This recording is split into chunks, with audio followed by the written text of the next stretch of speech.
Students, प्यारे बच्चों, आप अपना सारा ध्यान इस समय इस स्केल पे रखना है ना। हमारी दोनों फिंगर्स के ऊपर एक स्केल है और देखो अभी ये रेस्ट पे नज़र आ रहा है ना। अब देखो क्या करते हैं, ये जो हमारी राइट फिंगर है हम इसको थोड़ा सा इधर ले जाते हैं तो देखो लेफ्ट फिंगर पे ये स्केल स्लिप हो रहा है ना। स्लिपिंग लेफ्ट फिंगर पे हो रही है। ओके, और अगर हम दोनों फिंगर्स को पास लाने की कोशिश करेंगे तो पहले लेफ्ट फिंगर स्लिप हो रही है और अगर हम ऐसा करते रहे तो ध्यान से देखते रहना क्या हो रहा है। ध्यान से देखते रहना क्या हो रहा है। देखो राइट फिंगर स्लिप होना शुरू हो गई है ना। ओके, और फिर लेफ्ट फिंगर।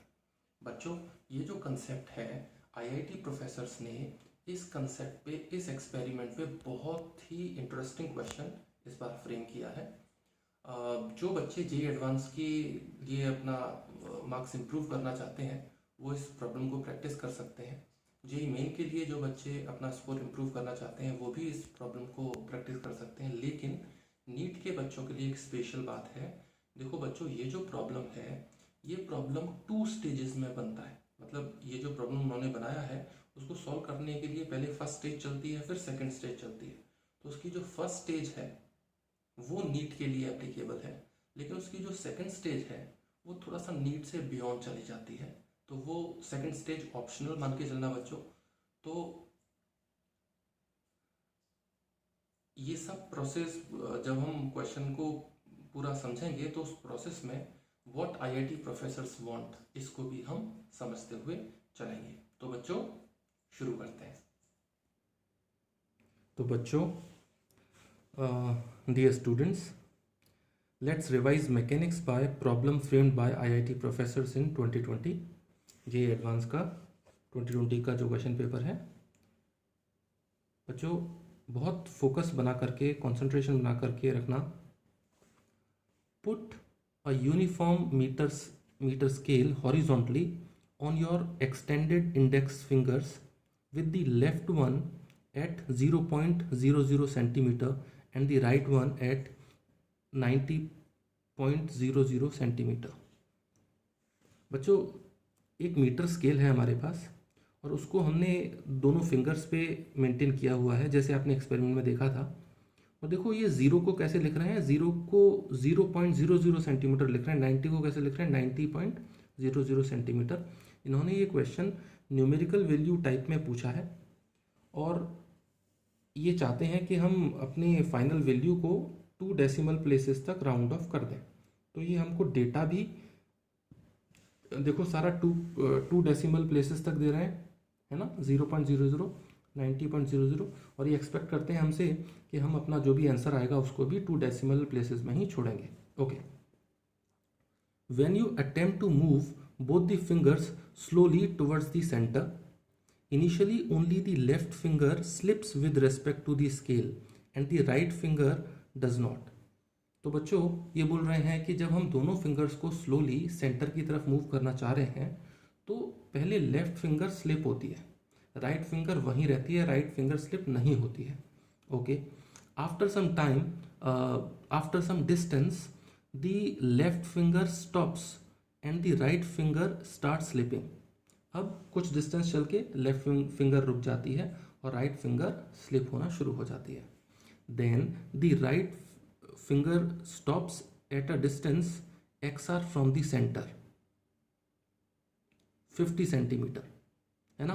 मतलब पॉइंट ये है कि वो कहना ये चाह रहे हैं कि लेफ्ट फिंगर पहले स्लिप होती है, राइट फिंगर वहीं रहती है, इसके बाद लेफ्ट फिंगर रुक जाती है, राइट फिंगर स्लिप होती रहती है, और फाइनली वो ये कहना चाह रहे हैं कि राइट फिंगर सेंटर से XR डिस्टेंस पे रुक जाती है और लेफ्ट फिंगर चलना शुरू हो जाती है। तो ये वही बात कर रहे हैं। Then the right finger stops at a distance XR from the centre of the scale and the left one start slipping again. Okay, this happens because of the difference, एक मिनट रुकना, this happens because of the difference in the frictional forces on the 2 fingers, है ना। जो friction forces लग रहे हैं उनमें जो डिफरेंस है उसी की वजह से ये सब हो रहा है, अच्छी बात है। If the coefficients of static and dynamic friction between the fingers and the scale are 0.40 and 0.32 respectively, the value of XR in centimetre is, है ना, हमको XR बस चाहिए, अच्छी बात है। और ये क्वेश्चन उन्होंने किस पैटर्न में पूछा है, न्यूमेरिकल वैल्यू में पूछा है, और जो भी वैल्यू आएगी उसे 2 डेसिमल प्लेसेस तक हम राउंड ऑफ कर देंगे। करेक्ट किया तो +4 मिल जाएगा, इसमें नेगेटिव मार्किंग नहीं है, है ना। देखो बच्चों, हमेशा की तरीके से हम समझेंगे कैसे, पहले हम इसे डायरेक्टली समझेंगे, बिल्कुल डायरेक्टली समझेंगे, और उसके बाद एक एक पॉइंट को लिंक करते हुए chain of thought, chain of concepts को अच्छे से समझते हुए हम इसको पूरा एक्सप्लोर करेंगे। तो बच्चों कंसंट्रेशन बनाए रखना, ये बहुत इंपॉर्टेंट सिचुएशन इन्होंने बनाई है ना। इसका डेप्थ बहुत हाई है, प्योरिटी लेवल बहुत हाई है, इन प्रोफेसर्स ने बहुत इत्मीनान से अच्छे से क्वेश्चन बनाया है। 24 कैरेट गोल्ड होता है, वैसे ही ये बिल्कुल प्योरिटी वाला क्वेश्चन उन्होंने बनाया है। इसको पूरा समझना बेटा, और अगर कहीं पर ट्रबल हो तो आप इसको दोबारा प्ले करना। आप ये मान के चलना कि आप क्लास में बैठे हो और आप हमसे कह रहे हो कि सर प्लीज़ दोबारा बता दीजिए, प्लीज़ दोबारा बता दीजिए, तो मान लीजिए हम क्लास में जब समझाएंगे तो इसे कम से कम 2-3 बार समझाएंगे, तो आप 2-3 बार इसे प्ले करके और अच्छे से नोट्स बना करके देख लेना, और फिर अपने आप इसे अटैम्प्ट करने की कोशिश करना, अपने आप इक्वेशन फॉर्म करने की कोशिश करना। बच्चों सबसे पहले हम इसे डायरेक्ट समझ रहे हैं, एब्सोल्यूट डायरेक्ट। देखो बच्चों, अगर इस क्वेश्चन को रीड किया जाए, कॉम्प्रीहेंड किया जाए, तो डायरेक्टली ये इक्वेशंस लिखी जा सकती हैं। क्या है ये, n1 + n2 = w, और एक n1 × 50 = n2 × 40, है ना। ये 2 इक्वेशंस, अब हम समझेंगे ये सब कहाँ से आई इक्वेशन, लेकिन अभी हम डायरेक्टली देख रहे हैं। तो ये दोनों इक्वेशंस हमको n1 = 4w/9 और n2 = 5w/9 दे रही हैं। इसके बाद हम फ्रिक्शन को इंटरप्रेट करने की कोशिश करेंगे। तो एफ मैक्स मतलब maximum value of static friction, वो μs × n1 लिखते हुए, μs × n1 की वैल्यू क्या आई थी 4w/9, तो वो यहाँ पुट करके इस वैल्यू का नाम रख देंगे f01। और ये स्टेप बहुत इंपॉर्टेंट है, अभी हम जब एक्सप्लोर करेंगे तो समझेंगे ये सब क्या बात हो रही है।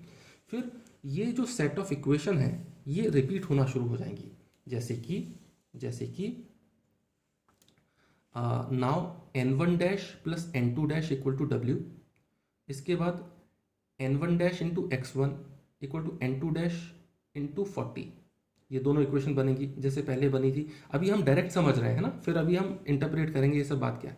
अच्छा, और फ्रिक्शन के लिए जो f01 हमारा फोर्स आया था, f01 क्या आया था बेटा, f01 ये आया था μs × 4w/9, तो ये μs × 4w/9 = μs × n2 dash, मतलब ये लिमिटिंग फ्रिक्शन जो एफ मैक्स होता है ना, maximum value of static friction, उसको यूटिलाइज करके हम ये इक्वेशन लिख रहे हैं, और इससे हमें सीधे n2 डैश मिला, और n2 डैश को हम फर्स्ट इक्वेशन में डाल दें तो n1 डैश मिल गया, तो हमें n1 डैश n2 डैश दोनों मिल गए।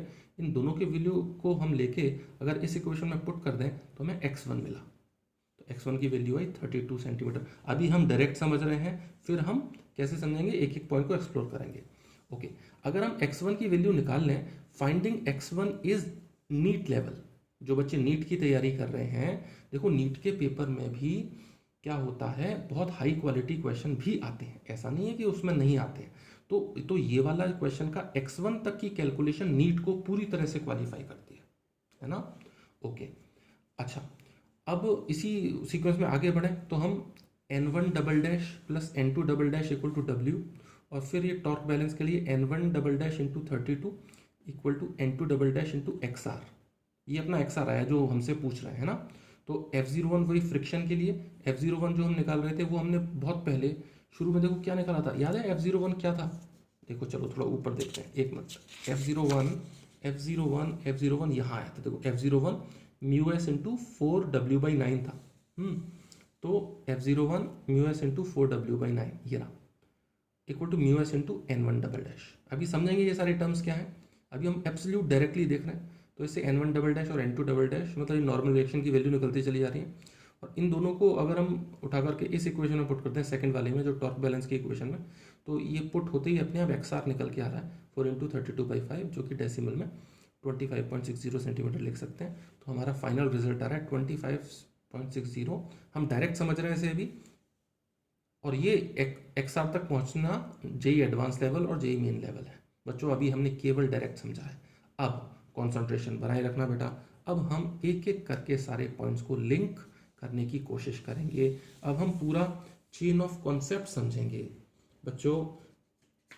जब इन्होंने क्वेश्चन हमें दिया तो क्वेश्चन को पढ़ते ही हमें कैसे पता चले क्या करना है बेटा। कॉन्संट्रेशन वेरी वेरी हाई, दुनिया में जो मर्जी हो रहा हो, यूएस का कोई भी प्रेसिडेंट बन गया हो, कोई भी कोविड का लेवल कुछ भी चल रहा हो, प्लीज़ अगले कुछ मिनट केवल ये समझना बेटा। अगर आपने ये समझ लिया तो आपकी मैकेनिक्स रिवाइज हो जाएगी बेटा।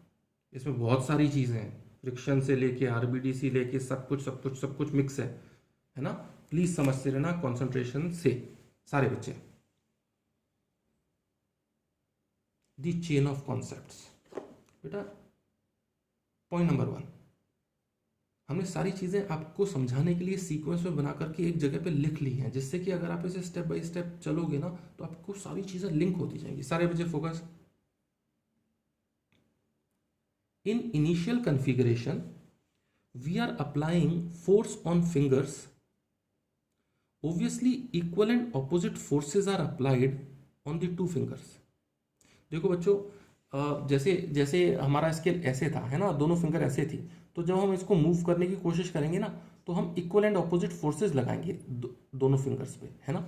Okay, initially our applied force is very low. अब शुरुआत करेंगे तो बहुत थोड़ा सा ही फोर्स लगाएंगे क्योंकि हम फिंगर्स को स्लाइड करना चाह रहे हैं, है ना, तो थोड़ा सा ही फोर्स लगाएंगे। Both the fingers are at rest relative to the scale, तो शुरुआत में तो रेस्ट पे ही रहेंगे।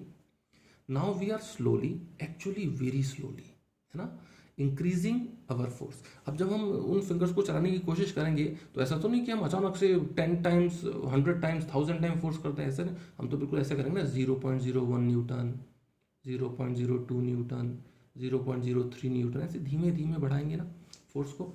Okay, we are slowly increasing the force when our force reaches a value f01। आपने देखा ना, जब हमने डायरेक्टली समझा है उसमें बार बार एक f01 चल रहा है। एक्चुअली इस क्वेश्चन की बैकबोन f01 है, और जब इस क्वेश्चन को कोई भी व्यक्ति पहली बार पढ़ेगा तो उसको ये f01 खुद से समझना पड़ेगा कि ये है क्या, मतलब ये इसका कॉम्प्रीहेंशन है। ये लोग कॉम्प्रीहेंशन मतलब ये कुछ कहे जाते हैं, अब वो कहे जाते हैं उसे रीड करके ना कनेक्ट करना पड़ता है, तो उसका ये f01 इज दी बैकबोन। इसे ध्यान से समझना बेटा। वो हम जो इक्वल एंड ऑपोजिट फोर्सेस लगा रहे हैं, है ना, वो फोर्स f01 है। अच्छा, when our force reaches a value f01 the left finger breaks its state of rest. अब लेफ्ट वाली फिंगर ने चलना शुरू कर दिया, रेस्ट स्टेट ऑफ रेस्ट उसकी खत्म relative to this scale as f01 equal to fs max 1। मतलब देखो, लेफ्ट वाली फिंगर का जो fs max है वो पहुंच गया, f01 उसके बराबर हो गया, तो लेफ्ट वाली फिंगर चल दी, स्लिपिंग शुरू। लेकिन राइट वाली फिंगर वहीं पर स्टे कर रही है। क्यों? क्योंकि f01 राइट वाली फिंगर के fs max से नीचे है, उससे अभी कम है ना। ओके, अब देखो बच्चों, आपके लिए ये एक फिगर ड्रॉ किया है। इस फिगर को ध्यान से देखना, जब आप इसे प्रैक्टिस करो तो आप घर पे भी इसे अच्छे से ड्रॉ कर लेना। प्लीज कंसंट्रेशन बनाए रखना। देखो बच्चों, ये जो स्केल है, उन्होंने क्वेश्चन में बोला, देखो ये तो 0.00 सेंटीमीटर वाला कॉर्नर हो गया, और 1 मीटर का मतलब 100 सेंटीमीटर, तो ये 90 सेंटीमीटर वाला जो पॉइंट है, तो हमारी लेफ्ट फिंगर ये रही और राइट फिंगर हमारी ये रही। ओके, अब देखो W, वेट तो सेंटर ऑफ मास से ही जाएगा, मिड पॉइंट से, है ना। N1 normal reaction, N2 normal reaction. Okay, अब देखो हम क्या कर रहे हैं, देखो ये राइट फिंगर, ये लेफ्ट फिंगर, तो इन दोनों को हम ऐसे फोर्स लगा रहे हैं। तो देखो ये f01 ये रहा और f01 ये रहा, इक्वल अपोजिट फोर्सेस।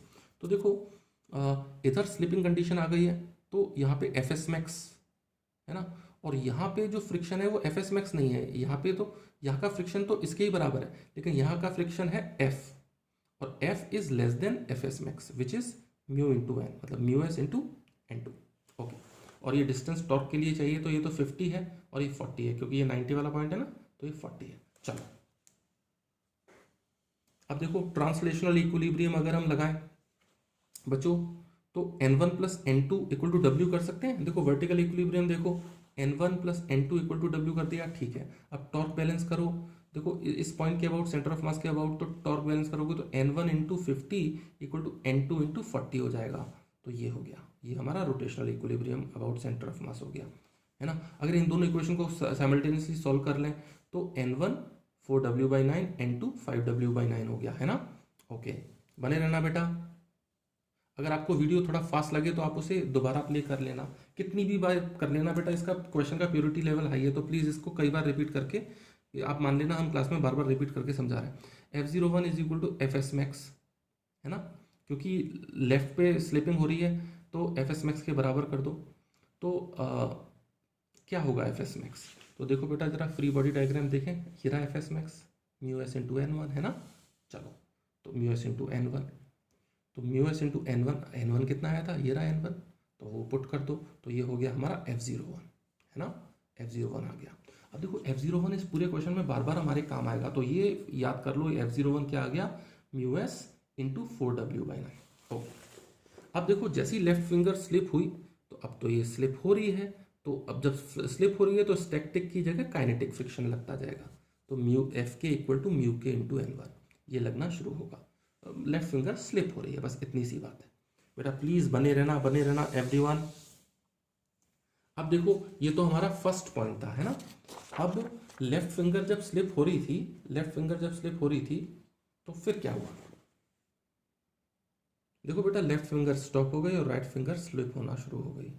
देखो now let the left finger stops at a distance of x1 centimeter from the center and the right one is about to move, है ना। ये स्टॉप हो गई और ये शुरू हो रही है, तो ये हमने x1 मान लिया बेटा। वही सेट ऑफ इक्वेशन लगेंगे। अब देखो नॉर्मल रिएक्शन कुछ और बन गए, नई सिचुएशन में नए नॉर्मल रिएक्शन बन गए, सब कुछ वैसा ही है। देखो इसकी स्लिपिंग शुरू हो रही है, तो देखो इधर आप एफ एस मैक्स लगा रहे हो, रेस्ट इज एब्सोल्युटली सिमिलर, मतलब सेम सेट ऑफ इक्वेशन अब देखो रिपीट होने वाली है। देखो ध्यान से देखते जाना, वर्टिकल इक्विलिब्रियम ऐसे लिखते हैं N1 dash plus N2 dash equal to W। देखो this plus this equal to this करते हैं। टॉर्क की इक्वेशन बनाओ, क्या बनाओगे आप, सेंटर ऑफ मास के about N1 dash into x1 equal to N2 dash into 40, ये तो करोगे। तो देखो ये रही सेकंड इक्वेशन, और स्लिपिंग आप यहाँ लगाओगे ना, क्योंकि ये स्लिप हो रहा है, तो F01 को आप इसके mu S into N2 dash के बराबर करोगे। तो देखो F01 equal to mu S into N2 dash. और ये F01 पता है कहाँ आया, जो हमने शुरू में फाइंड किया था ना, ये वही वाला F01 है जो हमने पहली वाली इक्वेशन में निकाला था। ठीक है, चलो, तो इस इक्वेशन से हमको सीधे N2 डैश मिल गया। चलो N2 डैश मिल गया, और N1 डैश कैसे आया, N2 डैश को आप इधर पुट कर दो तो अपने आप N1 डैश आ गया।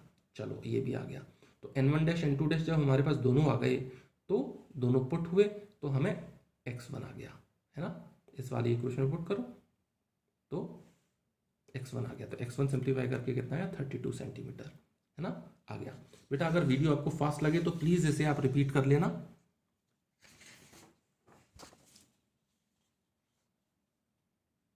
सारे बच्चे, अब क्या हुआ, राइट स्लिप हो रही थी, राइट फिंगर स्लिप होते होते स्टॉप हो गई और लेफ्ट वाली स्टार्ट हो गई। तो now let the right finger stops at a distance xr। Finally हमें xr तक पहुंचना है, xr आने वाला है अब, है ना, and the left one is about to move. तो देखो ये अब तो आपको समझ में आ रहा होगा, ये तो बार बार वही बात हो रही है, बस नए नॉर्मल रिएक्शन आ गए, N1 double dash N2 double dash, है ना, और इसकी स्लिपिंग शुरू होने वाली है, तो इस पे हम एफ एस मैक्स लगा देंगे, है ना।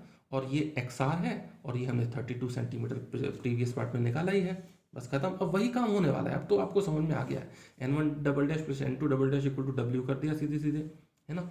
टॉर्क की इक्वेशन बच्चों क्या लिखोगे, बताओ, N1 डबल डैश इंटू, बताओ क्या करें, 32, ओके, N2 डबल डैश अब तो समझ में आ गया आपको, इंटू क्या करें, XR।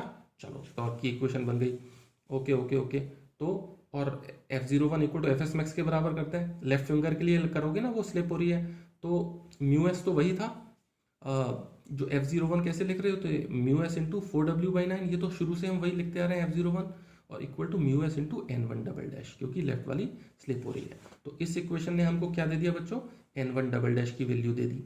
तो N1 डबल डैश इसमें पुट करोगे तो N2 डबल डैश आ गया, तो सीधे सीधे हमें, और इस वाली टॉर्क वाली इक्वेशन में पुट करो तो सीधे आपको जो x चाहिए था ना, XR, वो ये रहा, ये सामने XR आपके सामने आ गया, है ना बच्चों। एक सिंपल सी बात, जैसे ही हम XR पे पहुंच गए तो इसमें एक ध्यान देने की बात ये है, एक इंटरेस्टिंग ऑब्जर्वेशन है कि interesting observation regarding the normal reaction at the critical moments. जब कोई स्लिप हो रही है, कोई रुक रही है, तो एक बात देखना, 4W/9 and 5W/9 are the two values, है ना। वो N1 N2 की वैल्यूज थी, फिर वही N2 डैश और N1 डैश की हो गई, और फिर वही N1 डबल डैश और N2 डबल डैश की हो गई इन क्रिटिकल मोमेंट्स पे, है ना। तो ये इक्वेशन अगर हम लिखते जाएं, एक्चुअली देखने में क्वेश्चन ऐसा लग रहा है, लेकिन सेम सेट ऑफ इक्वेशंस हैं, बस वो हमें जल्दी जल्दी से इंटरप्रेट करते हुए सॉल्व करनी है और हमें यहाँ तक पहुँचना है ना बच्चों। Dear students, you can request lecture notes of the video classes through the email ID whatiitprofessorswant@gmail.com। Dear students, प्यारे बच्चों, जल्दी ही नेक्स्ट वीडियो क्लास में मिलते हैं। तब तक अपना ख्याल रखिए, अपने आप को और अपनी फैमिली को कोविड से बचाए रखिए। Happy learning dear students.